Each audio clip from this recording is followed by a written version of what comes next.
بسم الله الرحمن الرحيم، وصلى الله على سيدنا محمد مصطفى الأمين وعلى آله وصحبه أجمعين. السلام عليكم ورحمة الله تعالى وبركاته.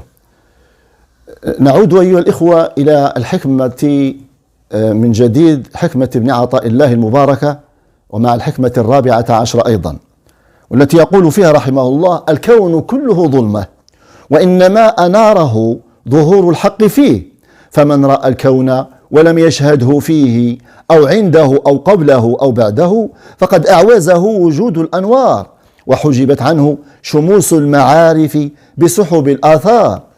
أعيد: الكون كله ظلمة، وإنما أناره ظهور الحق فيه، فمن رأى الكون ولم يشهده فيه أو عنده أو قبله أو بعده فقد أعوزه وجود الأنوار، وحجبت عنه شموس المعارف بسحب الآثار.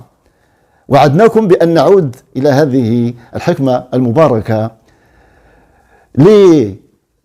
لقراءة بعض الكلام حول يتعلق، يعني يزيدنا توضيحا أو يزيد توضيحا لهذه الحكمة المباركة. فإذا كنت أنا من الذين يتكلم عنه فقط، فأنقل إليكم كلام من ذاقه. نسأل الله تعالى أن لا يحرمنا هذا النور بإذن منه سبحانه وتعالى.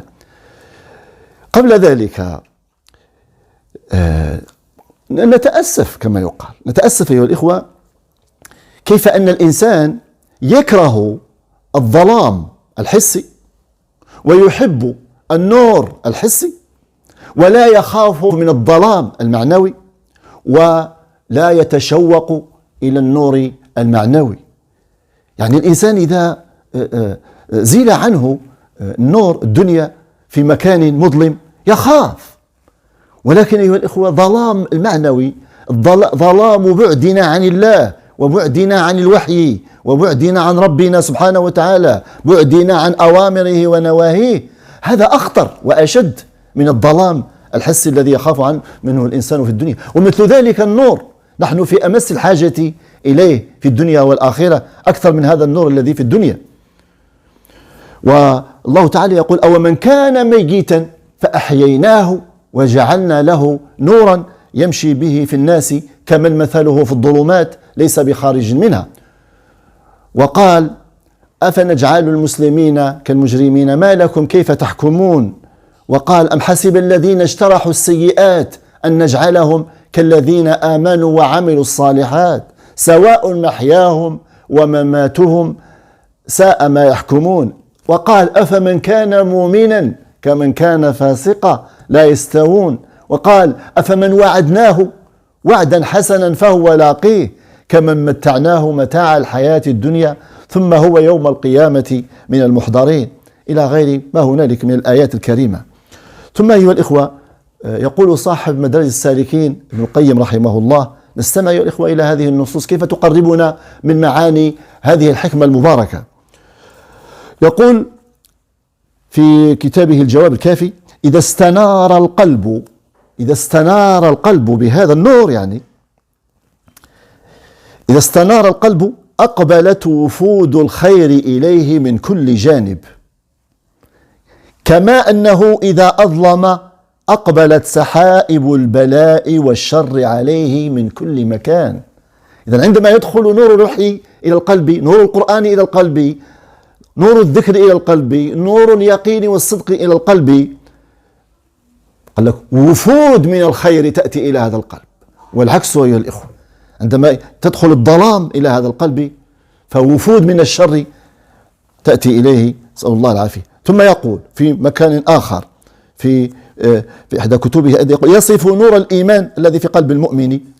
انظروا إلى هذا النور الإيماني في القلب في الدنيا وفي الآخرة. يقول: وهذا هو النور الذي أودعه في قلبه من معرفته، معرفة الله هو هذا النور، من معرفته ومحبته والإيمان به وذكره، هذا هو النور.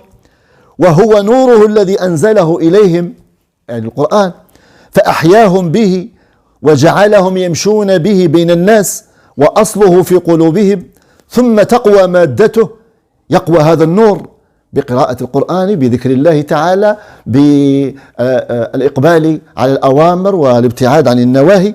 قال ثم تقوى، تزداد مادته. قال فتتزايد حتى يظهر على وجوههم وجوارحهم وأبدانهم بل ثيابهم ودورهم، يعني حتى في منازلهم، يبصره من هو من جنسهم وسائر الخلق له منكر. فإذا كان يوم القيامة، إذن في الدنيا انظروا إلى نور الإيمان ماذا يفعل في الإنسان. انظروا إلى نور الإيمان أيها الإخوة، نسأل الله تعالى أن لا يحرمنا جميعا، لا يحرمنا جميعا وكل من يحب من نحب من أهل الإسلام وأهل الإيمان. فإذا كان يوم القيامة برز ذلك النور، ظهر ذلك النور، الجزاء من جنس العمل. أنت كنت في الدنيا في نور، وها هو الآن الجزاء أيضا في النور في الآخرة.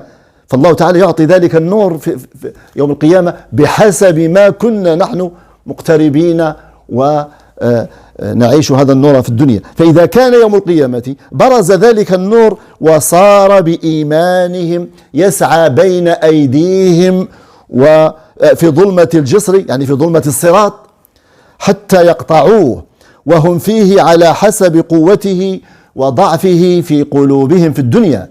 ثم قال فمنهم من نوره كالشمس، فمنهم من نوره كالشمس وآخر كالقمر وآخر كالنجوم وآخر كالسراج وآخر يعطى نورا على إبهام قدمه يضيء مرة ويطفئ أخرى.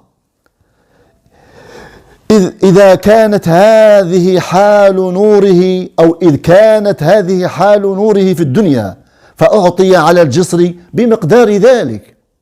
فانظروا يا الإخوة كيف نبتعد، نقول للإنسان أو من أنفسنا لا نقرأ القرآن إلا في رمضان أو حتى في رمضان، يعني وهو نور، وذكر الله نور، والصلاة نور. كيف لا يصلي المسلم وكيف لا يقترب من هذا النور؟ ويعيش الإنسان في توتر ويعيش في قلق ويعيش في شقاء. ومن أعرض عن ذكري فإن له معيشة ضنكا ونحشره يوم القيامة أعمى.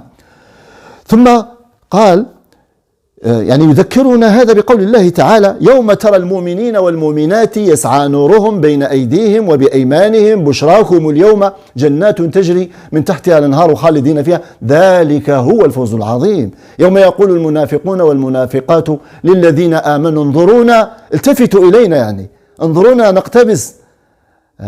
نقتبس يعني نستمد من نوركم.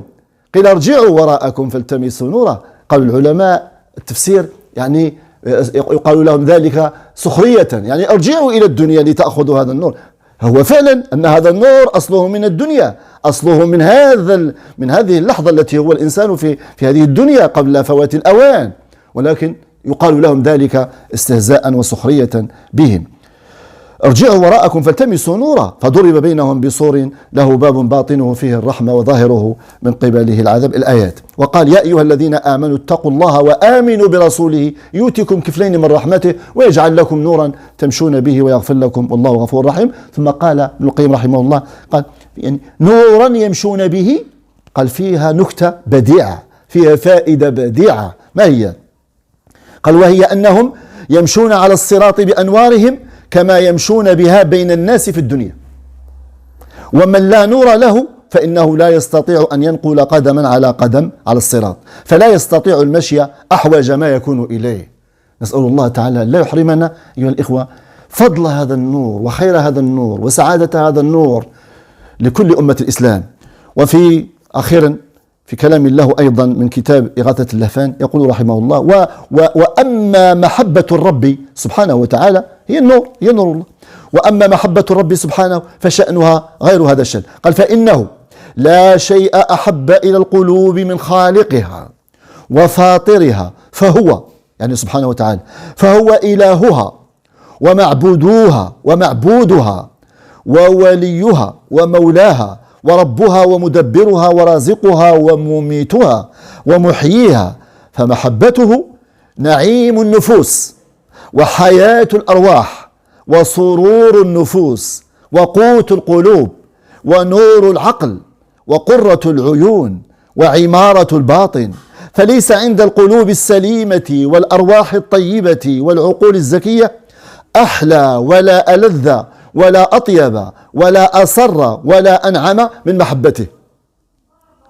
هذا هو مستوى النور الذي تتحدث عنه الحكمة المباركة، والأنس به والشوق إلى لقائه، والحلاوة التي يجدها المؤمن في قلبه بذلك فوق كل حلاوة، والنعيم الذي يحصل له بذلك أتم من كل نعيم، واللذة التي تناله أغلى أو أعلى من كل لذة.